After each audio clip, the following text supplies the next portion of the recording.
Hello, ladies and gentlemen. Welcome to Calls. This is the 2023 Fall FedEx RSM Data Dive Show. First off, I have a shout out to give. Dave let me know that he hit the top 10 for Ryan Palmer at the Bermuda. So congratulations, Dave, on your success and your hit at the Bermuda Championship. And as always, if you had success, whether that was at the Bermuda Championship in the big DFS hit or an outright wager, maybe it's fantasy football, whatever your endeavor, let me know. If you have success, would love to be able to shout out members of the community that have success. So congratulations again, Dave. Well, we have a lot to get into for this evening. We have a forecast to look at, prior leaderboards to decipher, figure out what we want to focus on this week as we move forward with our research for the RSM. So let's get right into it. All statistics provided tonight and every night are from fantasynational.com. It is the best tool out there for your money in terms of golf analytics. It's going to make you a much smarter golf DFS player. It's going to give you a big leg up on your golf wagers. So go check out fantasynational.com. You will not regret it. In the description to the video, there are links to all of the social media. First off, my X and Instagram, where I posted some research earlier today around the former winners of the RSM going back to 2015. So if you want to see that research and the research that I do every week on the PGA Tour, then give me a follow at your preferred social media site, X or Instagram. X is also where I post my betting cards and my player exposures every week for the PGA Tour. That'll be no different. That comes out every Wednesday evening after the DFS Tactics show. So if you want to see that information every week on the PGA Tour, give me a follow over at X. And then finally, Gabe's handle or X handle is in the description. He writes a very good article called The Fringe. It comes out every Sunday, and then he updates you with course statistics, player form, recent history, all of that throughout the week. So if you are not supporting Gabe, you are doing something wrong. So go show Gabe some support. Follow him over on social media and subscribe to his article. It is free to do so. If you are a subscriber, you're going to be able to join us in his Substack chat every Wednesday evening as well. And then lastly, we are live. Chat is open. Want to hear from you all. Who have you wagered so far this week? If you've made any wagers for the RSM, who do you think has the upper hand early on in your research? How do you think the course is going to play? All that good stuff. So let's dig into the weeds of the data for the 2023 Fall FedEx RSM. And we're going to start over at Windfinder. And the projected forecast, at least for Thursday, could be a washout. To be quite honest with you, a lot of rain in the forecast for Thursday. Let me center my camera. And lots of wind, lots of rain in the forecast for St. Simons Island, Georgia on Thursday. Now, Friday looks like the rain and wind kind of stop. So perhaps a little bit of a window here to get some golf in. And then on Saturday, very little rain, I should say, but the wind comes back. And that is the major defense of the Seaside course, especially in Sea Island Resort. Plantation a little bit too, but much more so Seaside, which is the main course at Sea Island. And then the weekend and Sunday, it looks like it cools off quite a bit with little bit of wind. Of course, we'll update this Wednesday evening at the beginning of the DFS Tactics show, but Thursday looks like it could be disastrous, could be a wash, and looks like a fair amount of wind in the forecast throughout the majority of the tournament. So with that, we're going to move on over to Fantasy National, and I have the moderate and windy filters selected for the start of the show. So going back now almost 2 years to the beginning of 2022, just to get enough rounds for everyone or as many people in the field to make it statistically significant. In the last 36 rounds, our top performers in the wind have been Chris Kirk, Cameron Young, Corey Connors, Billy Horschel, Brian Harmon, Scott Piercy, Keith Mitchell, Alex Noren, Alex Smalley, and Cameron Percy. All right, 2 more field changes for you all. Last night, Nikolai Højgaard and David Lipsky had withdrawn, and then earlier today, Davis Riley and Aaron Rye have withdrawn. So make sure those 4 players are not in your considerations for lineups or in wagers. These 4 players have withdrawn from the RSM this week. All right, I'll keep them starred. I'll remove the moderate and windy condition filter. Let's look at a couple of high level or big picture views. We know both courses, Seaside and Plantation, are short. Both measure right around 7,000 yards. So on short courses, I'll bring this data set into this calendar year. We won't have a full 36 rounds, but you see the majority of players have 20 or at least into the upward teens of rounds. So at least a little bit of data here.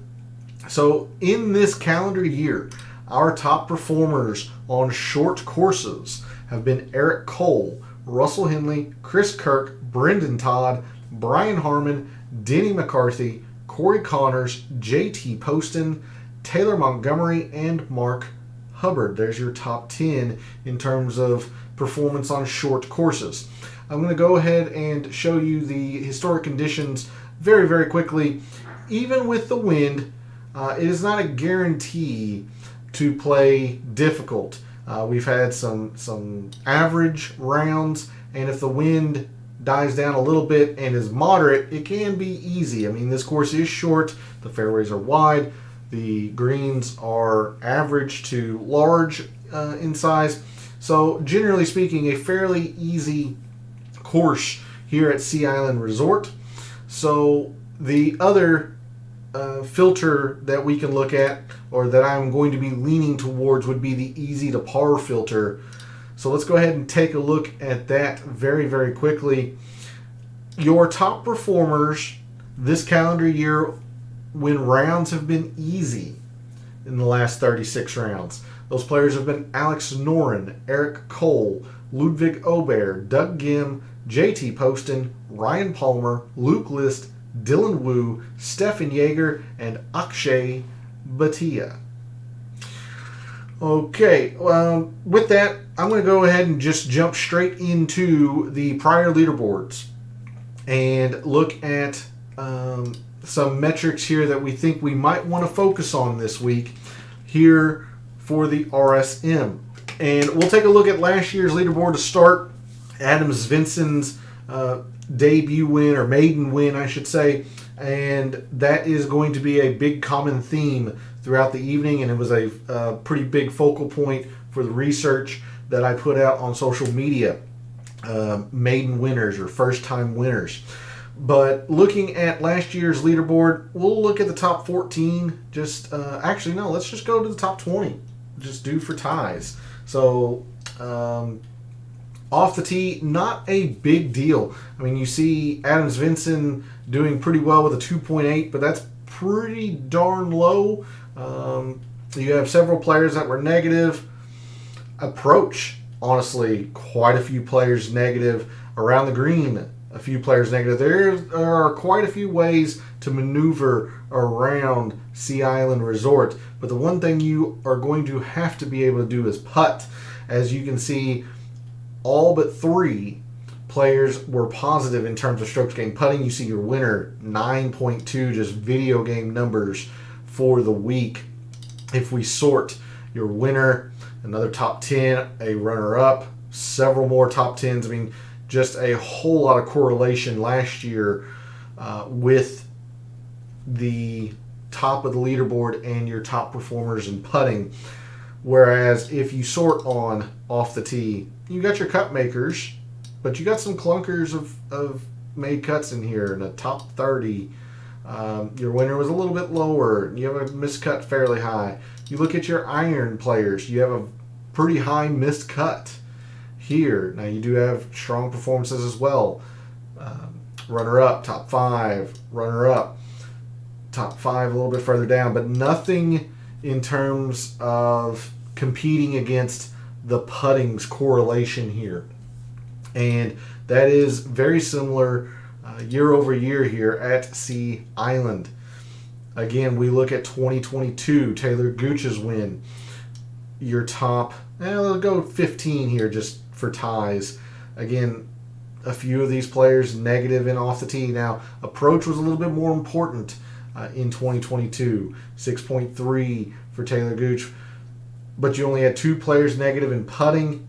If we sort, again, a whole lot of pretty darn good performance. Now, Brandon Hagee putt well, but did not play the rest of the tournament. All of that particularly well. Your winner up here pretty high, a top 5, a top 10.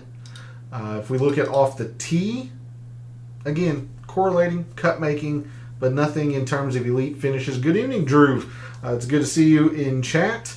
Hopefully all has been well. I do intend to pick up some more casual gaming streaming here in the near future, with this being the last PGA Tour event on the or for the calendar year. I'm sure I'll be picking up that soon, but still in the midst of the PGA Tour season. But hopefully things have been well with you, and thanks for checking out. Thanks for checking out the golf and data stream this evening.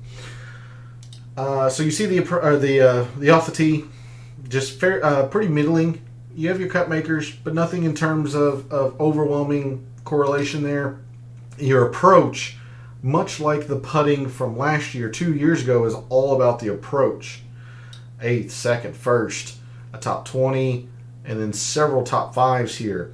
Little bit of an outlier here with 2022, with the approach being such a pivotal metric in that year. And you see Robert Streb in 2021 was pretty close to field average or slightly higher than field average, except for his putting. If we sort, again, some pretty good success here. Top 10, another top 10, a couple top 15s, a runner-up, and a win.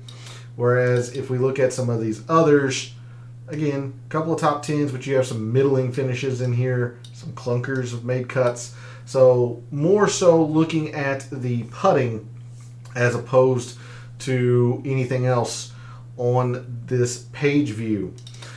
So I will bring this back to this calendar year's, last year's, I should say, 2022's calendar year, 2023 season's RSM's leaderboard. Go to scoring. But let's take a look at some strokes gained here for the players in the field this week. And I don't think I'm going to do too much with off the tee. Again, these fairways are very wide. They're pretty easy to hit. Having said that, I think I might look at something a little bit more specific this evening on that page view, but I don't think it's going to be anything off the tee based. So instead, let's just go into strokes gained approach. In the past 36 rounds this calendar year, and I'll make sure that there are no filters added, in the last 36 rounds this calendar year, our top strokes gained approach players have been Russell Henley, Mark Hubbard, Sam Ryder, Adam Schenk, Eric Cole, Kevin Roy, Alex Smalley, Doug Gim, Ryan Moore, and Kevin Streelman. Skipping Aaron Rai, he has withdrawn. So there's your top strokes gained approach players in the field this week for the RSM. I'm not going to look at anything with around the green. It really doesn't play all that important, even for the winners. So instead, where the majority of the focus is going to be, as we saw in the prior leaderboards, let's just look at some putting. And we're going to be looking at specifically Tiff Eagle Bermuda greens. So Bay Hill, the host of the Arnold Palmer PGA National, host of the Honda Classic, the Plantation Course at Kapalua, Port Royal, and of course where we are this week, Sea Island, Seaside, and Plantation. Those 5 courses making up the set of data for pure Tiff Eagle Bermuda greens. And I'll bring us out to 2019, or the beginning of 2019, again, just to get enough rounds to make it statistically significant. Our top putters on Tiff Eagle Bermuda since 2019: Denny McCarthy, Patton Kazire, Chesson Hadley, Brian Gay, Ben Taylor, Brendan Todd, Zach Johnson, Dylan Wu, Chris Kirk, Harris English, and Trevor Werblio. Of course, if you have some information regarding the putting performance at the Bermuda this past week, the Bermuda Championship, feel free to use that to your advantage, as Port Royal, one of the courses that make up this subset of data, where we were last week on the PGA Tour, also used Tiff Eagle Bermuda. But really no surprise here. Denny McCarthy has played well here. Of course, Brian Gay and Brendan Todd, champions at the Bermuda Championship. Dylan Wu has played pretty darn well here. Harris English has played well here. So, and another thing you're going to hear throughout the week probably is the kind of the Georgia or local boy narrative. Chris Kirk played at the University of Georgia. Harris English, I believe Patton Kazire played at Texas. There are a few. Russell Henley, another player that played at Georgia. These locals to St. Simons Island, Georgia, who make their home there at least partially throughout the year. You might hear a lot about them and that little narrative, but it's pretty well suited, considering they are used to this Tiff Eagle Bermuda that is prevalent around St. Simons Island, and it shows in their putting statistics here. So there's your top putters. That's probably going to be the heaviest weight in my mixed condition model come Wednesday evening. A big focus on putting this week, as it was last week at the Bermuda Championship on this Tiff Eagle Bermuda greens. All right, I'll bring in all courses. We're going to move to scoring metrics next. And again, I talked about it a little bit earlier. Majority of the rounds here are easy. It can get difficult if the wind really, really picks up. We looked at the wind finder at the start of the show. There looks like there could be some wind in the forecast a lot Thursday. But if there's not a lot of wind for the rest of the week, I just don't see this playing difficult.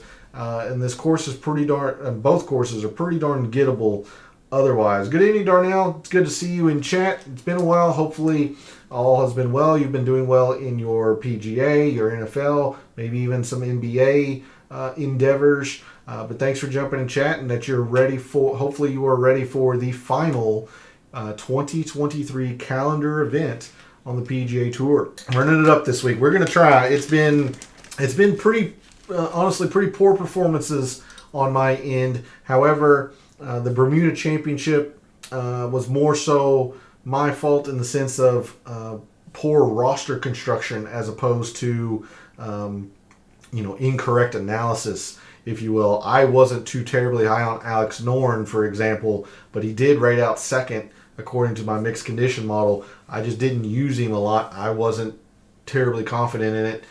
Should have, listened to myself, essentially. So a little bit of confidence built there, but overall, we're looking to end the year on a solid note for sure. Took a break with golf, so hoping we can get on the same page. Yeah, we'll see. Again, for the final event for the 2023 calendar year and getting ready for 2024. Bad beats in basketball. I stay away from basketball golf can get random. Basketball gets really random. So anyway, let's take a look at some scoring metrics for the RSM. Again, our focus is going to be on birdies gained. We'll be looking at birdies or better gained once we get to this year's or this week's player page view. But even last year, you'll see it was majority about the birdies. These courses are gettable. You're going to have to make birdies to contend, and a few eagles. You see, Svensson had a few eagles. Alex Smalley had a few eagles. They're not mandatory as long as you're getting plenty of birdies, like Callum Tarrant did last year, like Seamus Power and Cole Hammer and Joel Damon. You see, all of these players are favoring the birdies gained, with the exception of Sahith Theegala. He avoided the bogeys very well. But majority of these players are favoring the birdies gained. And there are eagles to be had, especially on the Plantation course this week. See, Taylor Gooch, your winner, had a few eagles in 2022. Tyler McCumber had a few eagles. But the majority of your players are favoring the birdies gained. So with that, let's take a look at the field for this week. I will bring us into the start of this calendar year, and we're just going to go ahead and go to easy rounds, as even with the amount of wind that looks like it's in the forecast for the week, I just don't think this is going to play difficult. So your top birdies or better gained players when a round has been easy this calendar year. Those players have been Ludwig Aubert, Luke List, Eric Cole, Peter Quest, Camilo Villegas, Peter Malnati, JT Poston, Akshay Bhatia, Taylor Montgomery, and Alex Noren. Of course, Villegas coming off the win and it's 2 straight weeks of stellar performances. Alex Noren in the runner-up last week. Akshay Bhatia has been playing pretty well. JT Poston, this is a very logical JT Poston type course, short and easy. Malnati has played well, somewhat well here. So lots of considerations that are reasonable if you start thinking about the players that would probably fit this course. Something else to think about, both of these courses are short. So your top birdies or better gained players when a course is short this calendar year: Taylor Montgomery, Brendan Todd, Chris Kirk, Matty Schmid, Denny McCarthy, Siwoo Kim, Eric Cole, Kevin Yu, Russell Henley, and Hayden Buckley are your top 10 in terms of birdies or better gained on short courses. And a little bit of overlap here with short courses and easy. Eric Cole was top 10 in both. I believe Brendan Todd might have been top 10 in both. Chris Kirk was certainly up there. So a little bit of overlap there. But something else that I think is going to be useful to look at, if nothing else, it probably will make its way into my mixed condition model. Opportunities game. These are large greens. It's going to be a putting contest. So I want to see who gives themselves the most opportunities. I'm not going to use a filter with this. I'm just going to take a big picture view for opportunities. But your players that give themselves the most opportunities in the field this week: Alex Smalley, Ludwig Aubert, Eric Cole, Chris Kirk, Kevin Roy, Doug Gim, Kevin Yu, Russell Henley, Charlie Hoffman, and JT Poston. So a very, very logical and good way to begin your week if you have not started looking heavily into the research and thinking about wagers and your DFS lineups, is to combine these top opportunities gained players with the top putters. And if a player overlaps on both of those metrics, that's a very good start to the week for that player. All right, so that is what I'm going to be looking at in terms of scoring this week. It's all about the birdies or better gained, a little bit of opportunities gained. More than likely, I'm going to go with birdies or better gained when it's easy, unless the forecast drastically changes. I just prefer using a scoring metric with a scoring filter. It's not incorrect at all. If you want to look at birdies or better when it's short or on short courses, that wouldn't be wrong either. That's just my preference to use scoring metric with scoring filter. I think I'm going to have Cole, Poston, and Oberg in my main lineup. I would imagine that's probably going to be pretty chalky. I can guarantee you Ludwig Oberg is going to be one of the top 2 or 3 in terms of projected ownership. Eric Cole been playing very well. I mean, they're all logical choices. I think that's going to be pretty darn chalky. And I imagine, I know the prices are out. Those prices might be prohibitive too. My guess would be that that is a stars and scrubs lineup. And you're going to be really scrounging for that last spot or 2 in your lineup. But that's just my guess. As does Yahoo have... Do they have Yahoo? So they only have FanDuel and DraftKings in here. So won't be able to help you on that pricing. But my guess is those are going to be some of the higher priced players and the higher owned players as well. All right, let's move into fairways and greens. And last night during the initial research show, Villegas and Hadley are min price. I do like Chesson Hadley. Chesson Hadley has played pretty darn well here. He was, I believe, 2nd or 3rd in putting on Tiff Eagle Bermuda, which is always a plus. So I do like your thought process there. Camilo Villegas coming off the win. He's been in great form. He just never rates out well for me. That's what I got for you on Villegas, but he's in great form, no doubt about that. We were talking last night when we went to the fairways and greens driving page view that I didn't think there was going to be much to look at on this page view.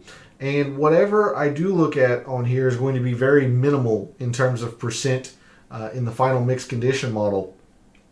But in talking with Gabe a little bit today, he did make a very good point that and pointed out to me that this is one of the 2 or 3 most penalizing courses if you miss the fairway on the PGA Tour, just because it's not that the rough is so penal or difficult to play out of. It's just that there's water on 13 or 14 of the holes at Seaside, and there are 10 holes with water in play at the Plantation course. So there is a lot of water on the course.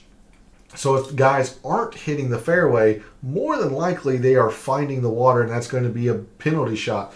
So of anything in this page view, I would probably look at fairways gained, but again, it is going to be very slight in the mixed condition model.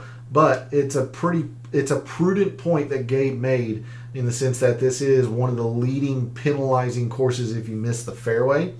Now, last year didn't really prevent guys from playing well. Again, highlighting the top 20 here. Now, Adams Vincent hit plenty of fairways, but Callum Tarrant didn't. I mean, Seamus Power didn't seemingly hit a fairway all week. Patrick Rogers didn't. So it's not a huge factor by any means. Distance is absolutely it's a zero factor. It's a negative factor almost. You do not need distance at all. You see some of the players that have played well here. Vincent is not long. Brian Harmon never going to be long off the tee. It doesn't prohibit you from playing well. Wyndham Clark's got plenty of distance. Will Gordon, Taylor Pendrith, they have plenty of distance. Doesn't prohibit you, but it's not going to give you a bonus because there are a lot of forced layups off of these tees. Fairways might be a little bit of something. I don't think it's greens because these greens are so easy to hit and they're so large. But if we look at fairways gained, yes, you have a couple of clunkers up at the top. Your winner's pretty darn high in fairways gained, a top 5 and a runner-up.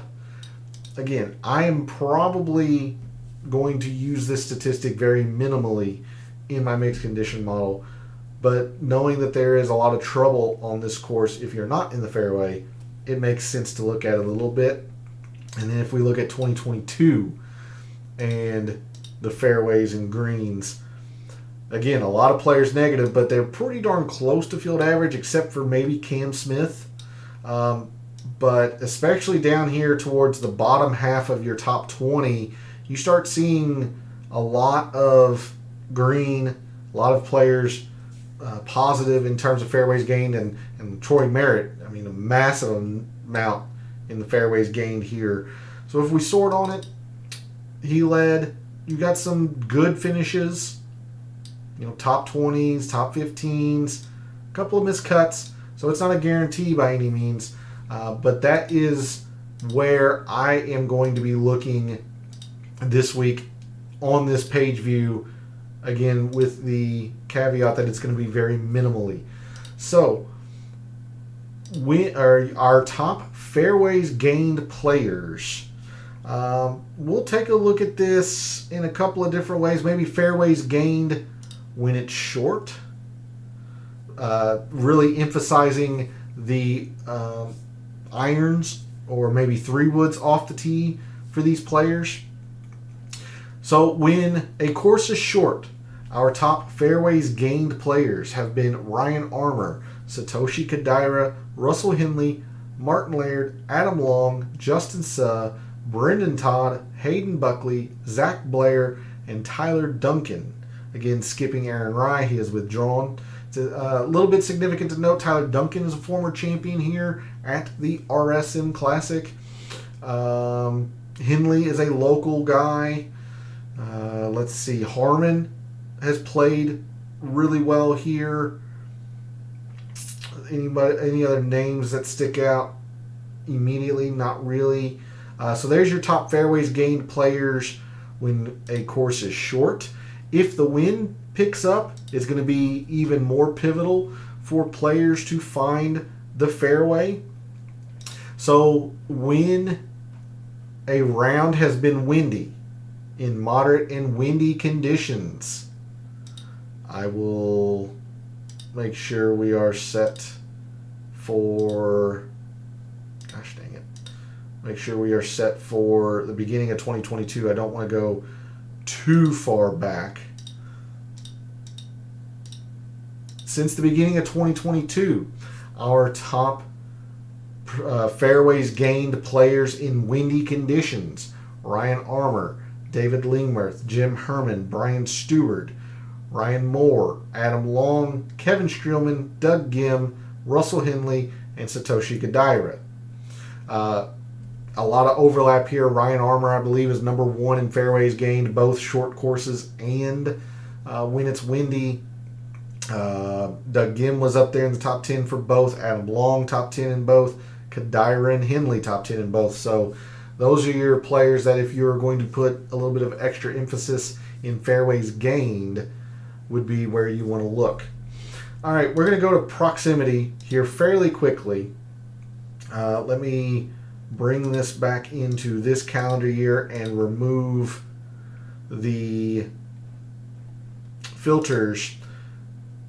Before we go to the prior leaderboards, I'll just show you very quickly as a quick review. The majority of approach shots at Seaside come from 125 to 175.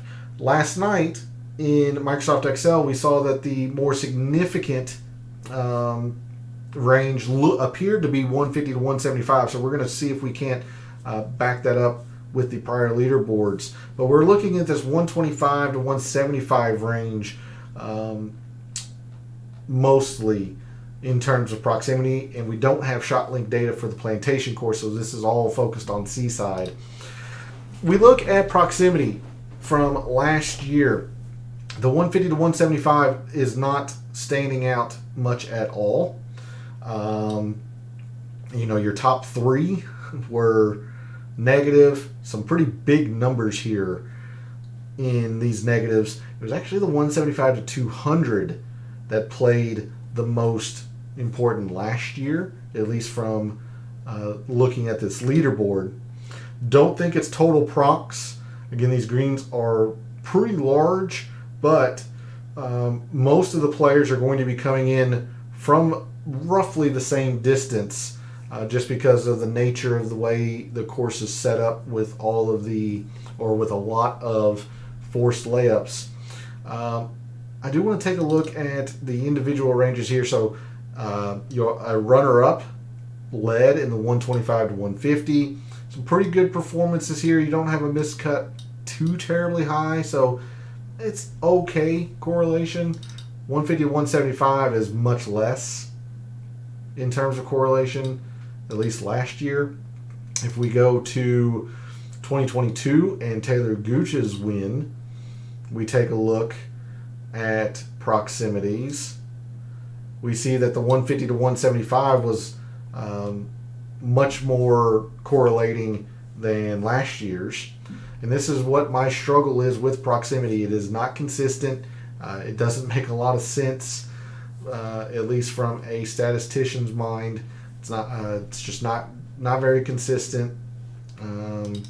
If we sort, now your winner led in the 150 to 175, but fairly not a lot of correlation after that. 125 to 150, again, not a whole lot, especially with a miscut pretty darn high.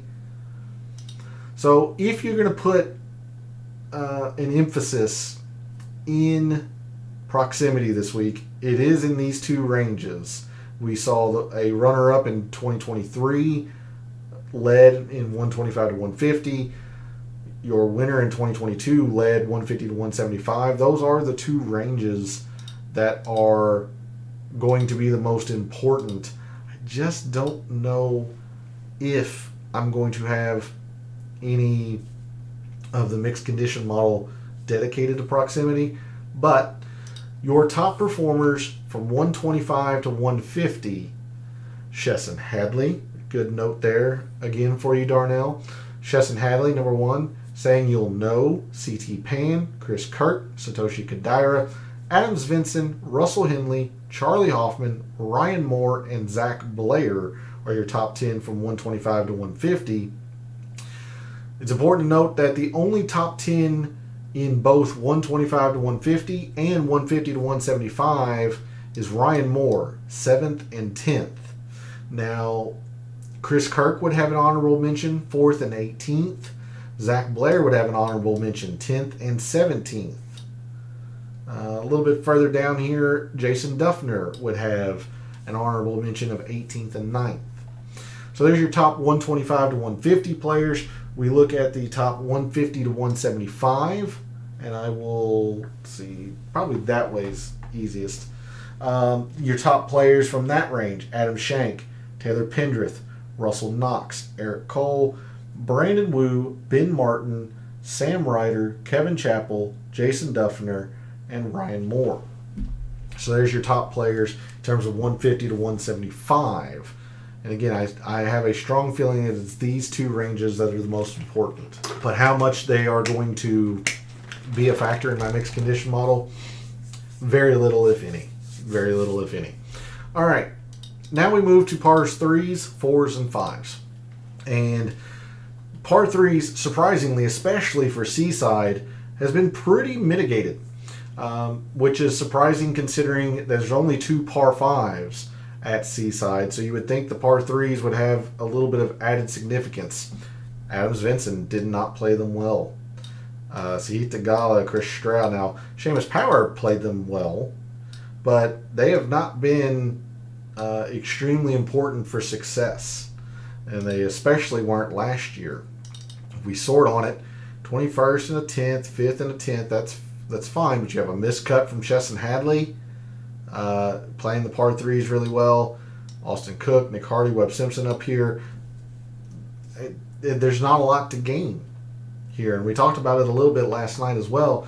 These par threes at Seaside, the combination of the four essentially play to average. You have two that are under par and two that are over par by the same amount of strokes, about a tenth each way. So not a lot to gain here on these par threes. If there is a range, it is the 200 to 225. That is where the majority of the par threes fall between the two courses. Again, not a lot here. Not a lot here. Robert Streb, not much. I mean, missed cut, excuse me. S.H. Kim, missed cut. Pretty high in the performance in those par threes.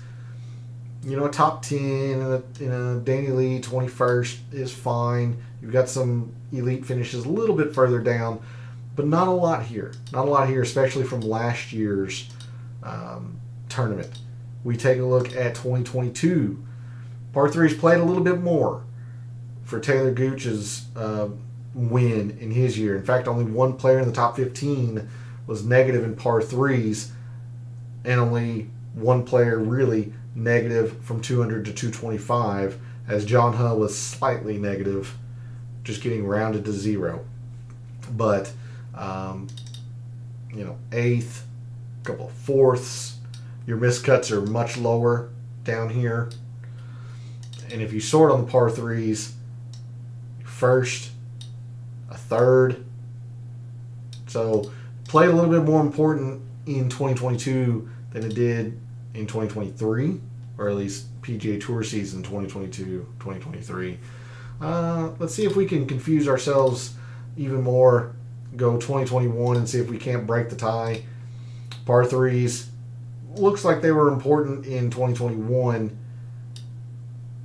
If we sort, highest was a 4.3. I mean, that's not a whole lot, to be honest with you.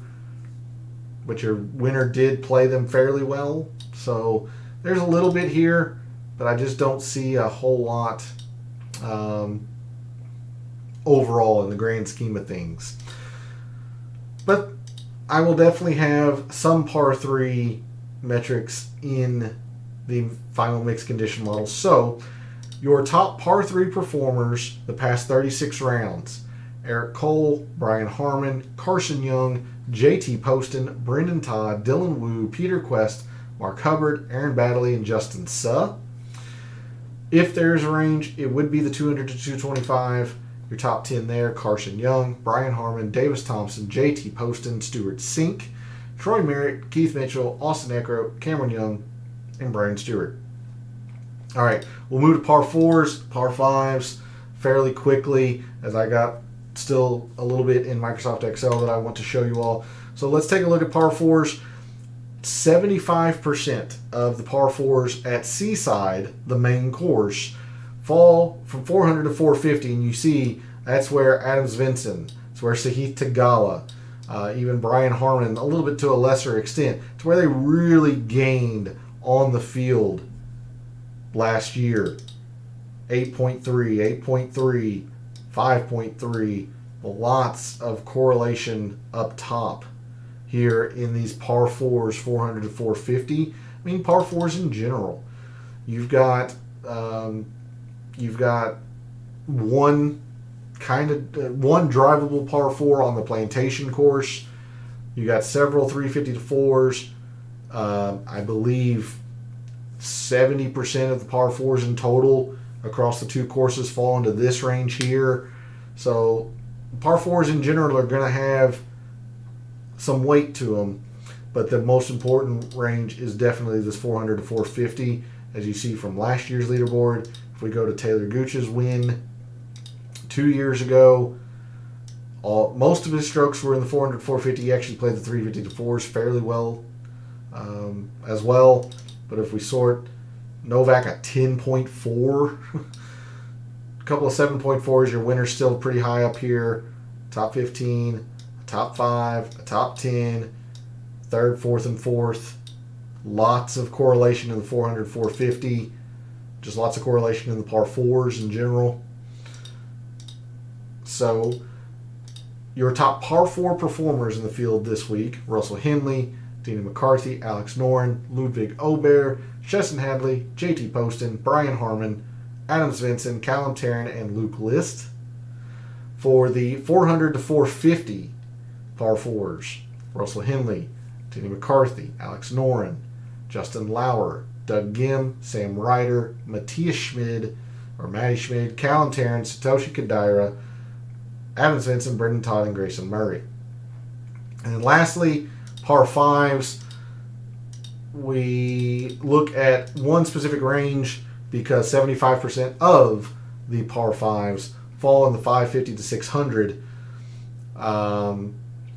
Svensson played the shorter ones better, which is a little surprising to see. But majority of it, as you can see, 5.1 to compare to a 1.1, 3.1, 3.1, 4.1. Majority of the strokes gained for par 5s come in 550 to 600. But the par 5s in general are fairly mitigated, especially over at Seaside, for whatever reason. It makes sense. I was thinking about that in my head. They are mitigated just because there are 2 of them. There's just not that many opportunities to pull away from the rest of the field in par 5 performance unless you're getting eagles. And at Seaside, really your only eagle chance is the back 9 par 5. Little different story for the Plantation course. Plantation course has quite a few eagle opportunities on those par 5s. But for the Seaside, it's mainly just the back 9 par 5. But there's a look at your top performances in par 5s from last year. And then if we look at Taylor Gooch's win in 2022, you see he mainly performed in the 550 to 6. Tom Hoagie 550 to 6, 550 to 6, 550 to 6. So that's the most important range of par 5s. Doug Gim 40th, and then 1st, 4th a little bit further down. So our top par 5 performers from 550 to 600 yards in the field this week: Davis Thompson, Stephan Jaeger, Taylor Pendrith, Akshay Bhatia, Scott Harrington, Cameron Young, Ryan Gerard, Troy Merritt, Ben Griffin, and Harrison Endicott. All right, we're going to move to Microsoft Excel. I've been rattling through a lot of the metrics here for a little while. So we're going to move to Microsoft Excel. First thing we're going to look at, let's take a look at the mixed condition model that I made last year. And you can see every single one of my top 5 in my rankings missed the cut. It is atrocious. It's unacceptable. I didn't have the winner in my top 10, or excuse me, in my top 20. I had a couple of good plays, I guess. Grayson Sigg was sub 10%, finished top 15. Will Gordon, 9%, top 15. Wyndham Clark, a top 10, fairly unique. But overall, 5, 6, 7, 8, 9, 10, half of my top 20 missed the cut. There's a lot of improvement here. There's room for a whole lot of improvement. It needs to improve a lot if I want to have a successful week. So what did I look at last year? Well, this makes a lot of sense. Birdies are better gained when it's easy to par. Don't think that's going to change. What could change is the time frame, although I did look at the entirety of the 2023 season there. So that looking like it's a straight copy for this year. I looked at opportunities gained. The same time frame. Now I looked at opportunities on short courses, not easy to par. Again, makes quite a bit of sense. I had 10% in putting. Now this is where we're going to be a little bit better this year because I just looked at fast Bermuda. Now, again, thanks to Gabe, we have the specific courses that use Tiff Eagle Bermuda greens. We're just going to focus on Tiff Eagle Bermuda greens. So, and I think this needs to be increased. 10% seems a little bit light since we're going to be focusing on just Tiff Eagle Bermuda, and we've seen how important that the putting is here at the RSM. So a little bit of added percentage here, but we're going to be looking at putting. I did look at procs 150 to 175. I had 10% in par 3s. 5% in 200 to 225. Okay. 10% in par 4s. 10% in 400 to 450s alone. And then 5% in 350 to 4. So a lot of emphasis on the par 4s. Again, makes a lot of sense. 10% in just the specific range of par 5s. And then lastly, 5% approach. So I was really heavily weighted on the par 4s. A little bit underweight on the putting, it looks like. But overall, I'm looking at a lot of the same metrics. Now, you'll see that the time frame I used just the 3M to the Houston Open.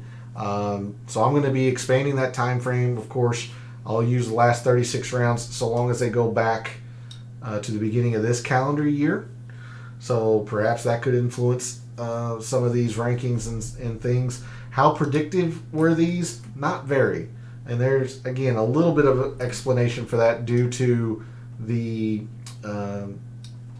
time frame that I used, and of course the putting was using completely different metric than what we're going to be doing this year. When I was looking at, I said metric, completely different filter when I'm looking at just Fast Bermuda last year, or all Fast Bermuda. Now I'm just looking at TIFF Eagle. Birdies are better gained on, or in easy rounds, wasn't very predictive. Now opportunities gained was pretty darn predictive at a 48. That's pretty, that's decent. Putting wasn't, but again, that can be explained with the Bermuda versus the specific TIFF Eagle Bermuda. Proximity wasn't. Par 3s were, I guess, decent. But overall, this was not very predictive. And that's what I was talking about a little bit last night as well. The RSM is just RSM's just volatile. With all the water in play, you don't get a lot of horses for courses or guys that will have sustained success at this course year over year, with the exception of maybe a couple of players. Good evening, P. Thanks for jumping in chat. I always appreciate it. Yeah, no problem. Appreciate you taking the time to watch the replay, but thanks for jumping in chat and just dropping a message there. Hopefully your week has went well and you're ready for the last event on the PGA Tour for the 2023 calendar year. So we see that we have a lot to improve, or I have a lot to improve on for this year's mixed condition model. So with that, let's go to the comparison course file. And last night we compared Sea Island Resort against other full field consistent courses. Now let's just take a look at some raw data detail around the RSM. You can see all of the strokes gained are coming in putting, a little bit in approach, but it's all in putting. And in fact, you have a pretty low outlier here. So if you remove that, that number gets even bigger. So just a lot of emphasis in putting. Distance, this number is low. My buddy's a partner at RSM here in Chicago, playing in the Pro-Am. That's sweet. That's awesome. You'll have to let me know who he gets paired up with, and good luck. Good luck to him. Sure, that would be fun. Distance, not a big deal. Fairways, like I said, I'm probably going to look at it a little bit just because of the amount of trouble that is on this course. But sometimes it just doesn't matter. Sometimes it really doesn't. So it's going to be a very small percentage of the mixed condition model. As you can see here, it's just there's not a lot there. Moving into scoring, even though the courses are easy, there's not a whole lot of eagles. There's a fair amount, but not a whole lot. It's all in the birdies. There are just several birdie opportunities throughout this course. You would expect that from professionals since this is a short course. So lots of birdies. Where looking at this raw data detail really comes in handy is figuring out if we want to separate out any ranges of the par 3s, the par 4s, and the par 5s. Well, look here, the par 3s, the total is 1/2 of 1.5. None of the specific ranges of par 3s really necessitate looking at that range by themselves. I mean, even the 200 to 225 is about a third of it. 150 to 175 is about a third of this par 3 total. So any par 3 performance, we're just going to be looking at strokes gained total par 3. And there's a little bit of a high outlier here, slightly. But looking at this raw detail, we can see that looking at the 200 to 225 par 3s, like I did last year, was incorrect. I just need to look at total par 3s. That is not the case for the par 4s. You see a 4.7 essentially in a total, and all of those strokes come in to these two ranges. Very similarly to the Bermuda Championship last week, where we looked at 350 to 4 and 400 to 450 just by themselves. We might do that again this week. I haven't decided. But you can see, almost half of the strokes gained in par 4s coming in this range, and another probably 40% coming to this range. So we're looking at a lot in these two ranges for par 4s. And then par 5s, very similarly, all of it is essentially in this range here. A 0.93 out of a 1.36, that's what? 75%, maybe a little slightly less. So that would mean or dictate that we would look at this range by itself, which we're probably going to do. So let's look at the RSM and Sea Island Resort, specifically Seaside, in terms of raw data and its detail. We're going to end off the show looking at the early look file and these metrics that we have went through this evening. What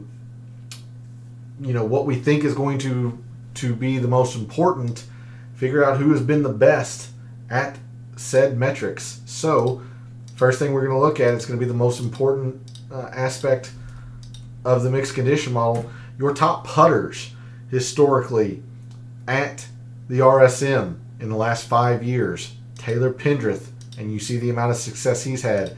Now, yes, Adam Svensson, winner last year, your defending champion, but he was 0 for 2. He had missed the cut his previous 2 tries at the RSM, and that just, again, speaks to the volatility of this tournament because of the amount of water in play. No surprise to see Denny McCarthy up here. Pat Gazier, another one of these top 2 or 3 performers on Tiff Eagle Bermuda. Cameron Young only one time, but he did putt these greens well for what it's worth. There's your Chesson Hadley mention, P, and a lot of reason why I like Chesson Hadley. Even though he hasn't necessarily played this event all that well, he has missed the cut 3 of his 5 times. I do like his chances because of his irons and his Tiff Eagle performance. Kevin Kisner is a former champion here. Callum Tarrant has had some success. Taylor Montgomery, top 15 last year. So there's your top putters on or your top putters specifically at the RSM. I'm not going to look at the driving page view. Let's just go straight into birdies gained. Your top birdies gained players the past 5 years here at the RSM. Callum Tarrant, there's Taylor Pendrith again. Webb Simpson has had an extreme amount of success here. The strokes gained total leader the last 5 years here at the RSM. Will Gordon has had some success here. Zach Johnson has played well. Corey Connors, 3 for 3. But there's Patton Kazire again. You mentioned Camilo Villegas. He has not played this event too terribly well, but he has had decent birdies gained numbers. Darnell. There's Brennan Todd. JT Poston. A little bit further down, he has had poor performances, to be honest, here. But again, it is pretty volatile. All right, there's your birdies gained. Par 3s.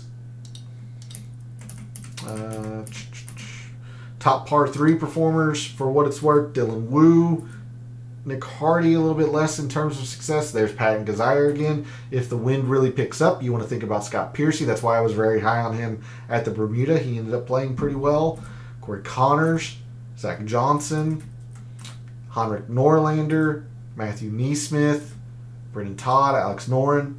There's your top par 3 performers. I'm going to skip par 4s. Just going to look at 400 to 450 since 70% of the par 4s fall to that range across the 2 courses.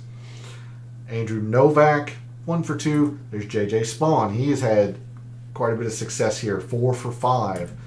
There's Corey Connors again, and Zach Johnson, Chesson Hadley, Scott Brown, a little bit less in terms of success, but he's played that range of par 4s well. There's Brian Harmon, lots of success here, 4 for 5. Average finish inside the top 40. Svensson, your defending champion. Let's see else. Webb Simpson, down towards the bottom of your screen. Matthew Neesmith, Will Gordon. So there's that. And finally, par 5s, 550 to 600. And your top performers at the RSM the last 5 years: Taylor Pendrith, Alex Smalley, 1 for 2. Matthew Neesmith, 3 for 4. Again, you have these guys like Taylor Montgomery, who's only played it once. Samuel No, who's only played it once. Ben Griffin, 1 for 2. Champ, a little bit less so. Nate Lashley, 3 for 4. Not so much in terms of upper echelon performances, but 3 for 4. David Lingmerth, Norlander, Troy Merritt, 3 for 5. Adam Long, 3 for 5.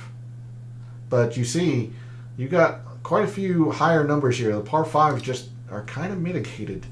They just are. They're just kind of mitigated here at the RSM. All right, I'll bring this back and sort it on the best average finish. And that's going to do it for the Data Dive show tonight for the RSM. Really appreciate the interaction from everybody. Drew, Darnell, and P. Thanks for jumping in chat. You all have supported the channel for quite a while. Very appreciative of that. And thanks to everyone else out there who supports the channel by liking the videos, commenting, subscribing.